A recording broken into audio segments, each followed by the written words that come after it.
In this segment, the first speaker is Mr. Raj Kishan. He is the APAC head of digital capabilities and change at Bayer Corp Science. He will share his insights on Beyond Self, mindfulness for interpersonal connections.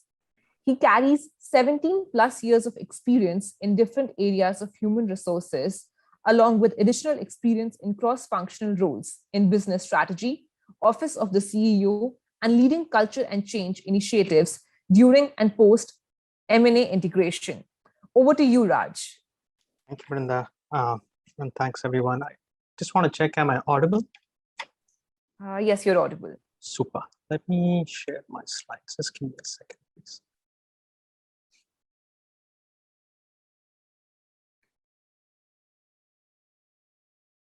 Now we can view it. Super. Thank you.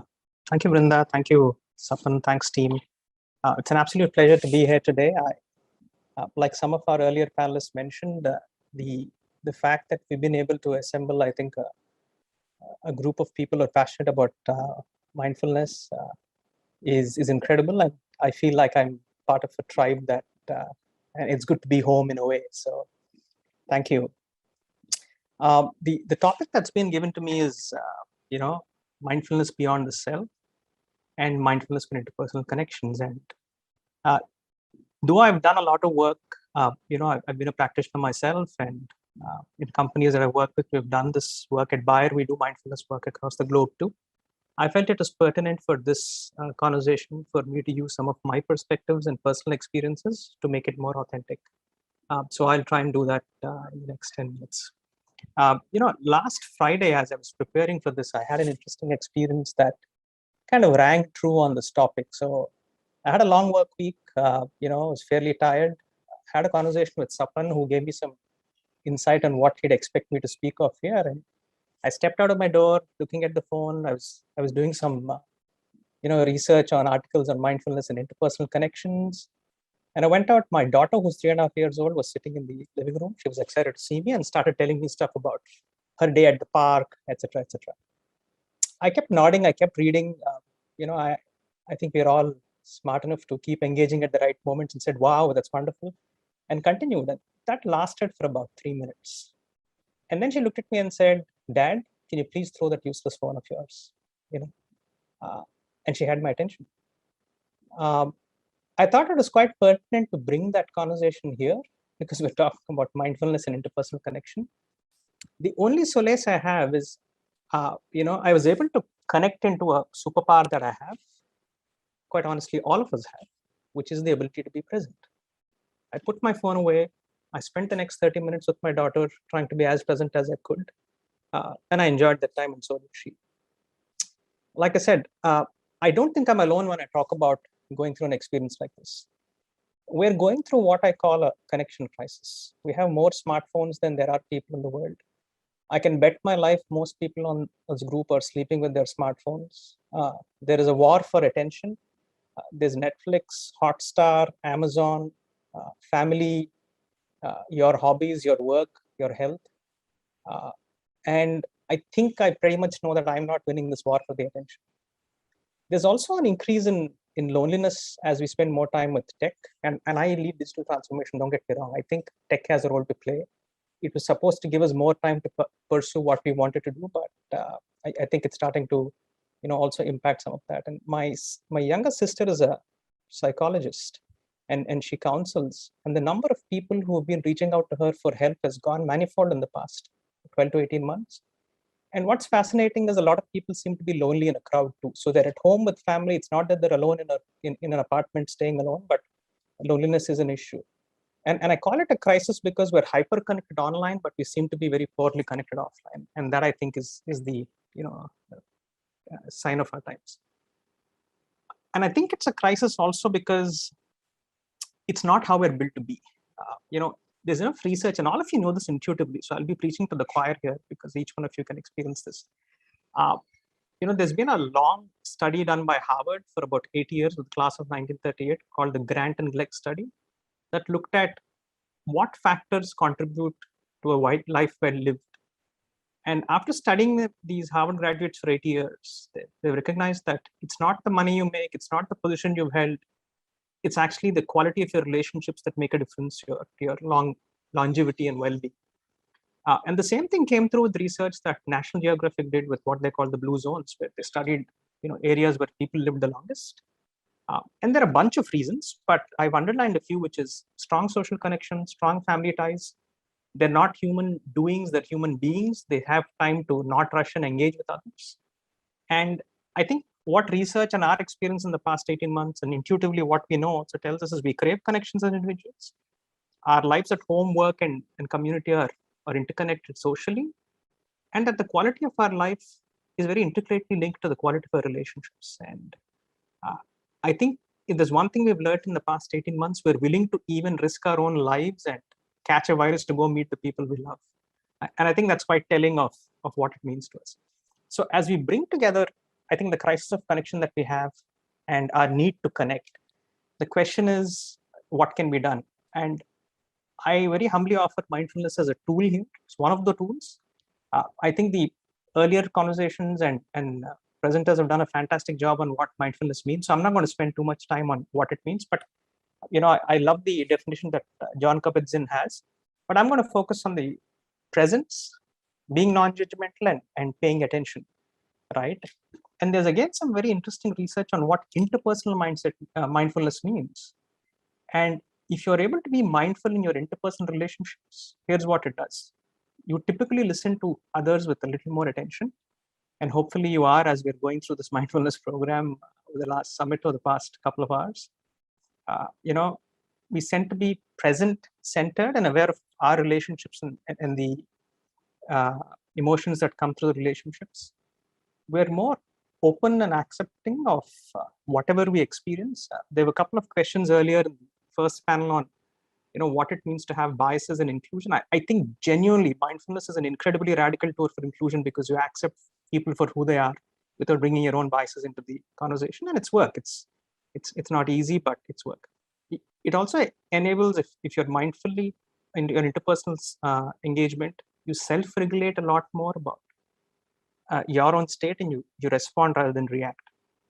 And there's more empathy, and this is what research shows. We've all spoken about mindfulness. I call it the inner game of mindfulness and the outer game of mindfulness, an ode to my favorite book, one of my favorite books called The Inner Game of Tennis.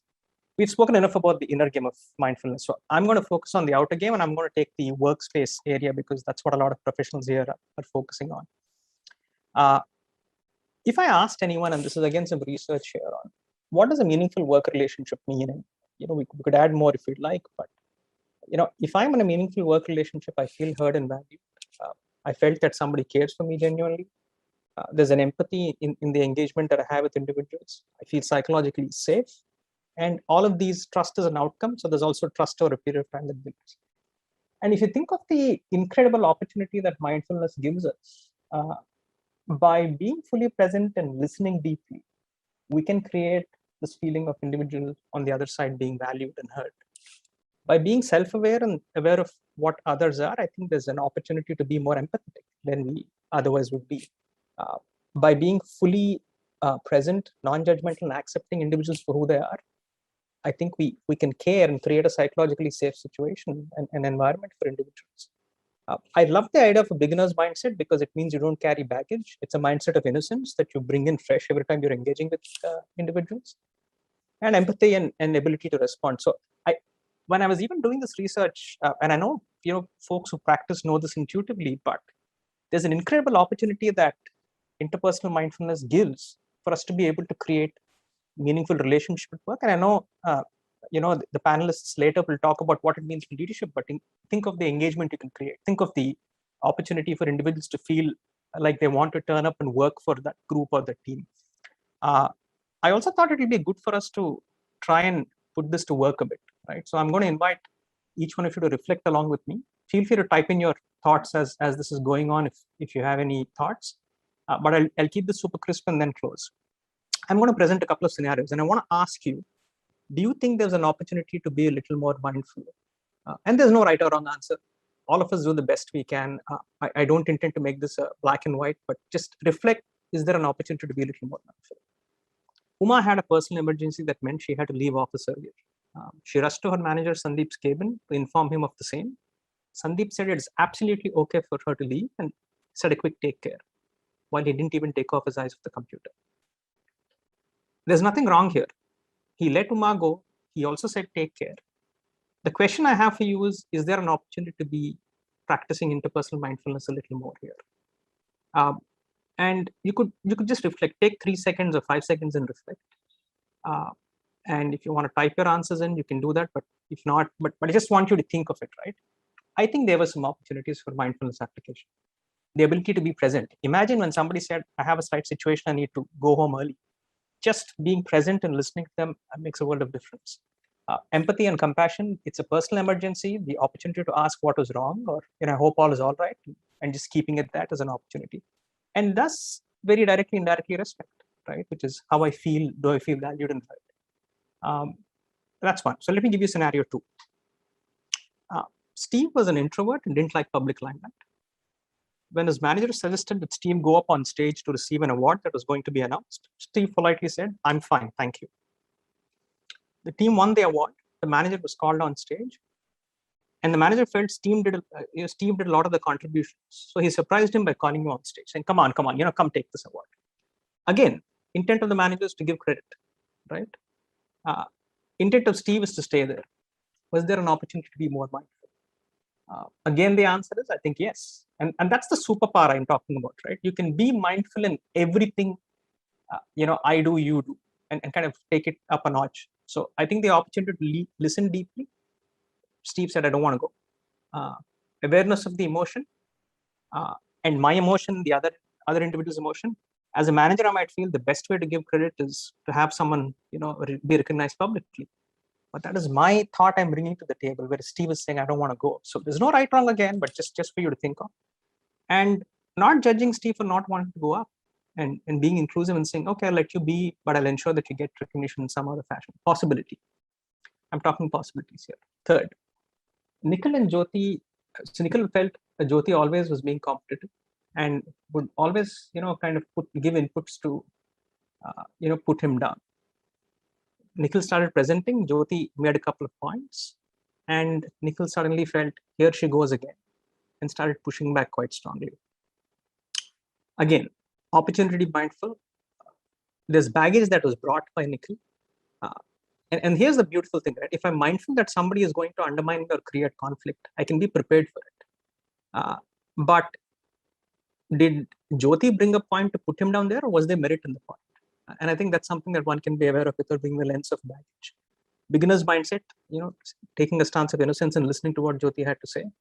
And third is awareness of my own emotions. And I'm only saying all this because I genuinely believe that in interpersonal relationships, there's always an opportunity of space between a stimulus and a response. And in that space, it's truly our power to choose our response. And that's where I think mindfulness has an incredible role in interpersonal relationships. I'm going to end by asking you to practice. I'm going to do it myself too. The great Buddha himself said, don't listen to anything I say unless it makes sense to you, and try doing it. If it doesn't make sense, discard it. So I'd ask you to choose one relationship that matters to you in the next 1 week. Switch off your screen, switch off your phone, spend 20 minutes, put aside, and give your full presence to that individual, where you anchor yourself in the intent of wanting to be present. Listen deeply with a beginner's mindset, engage, and enjoy the connection. That's the ask I'd have, to see if you could do that. And, I'd love to hear back from you on how you experienced that. With that, I'll close. And I just want to remind all of us, including myself here, that the greatest gift we really can give anyone is our full presence. So thank you.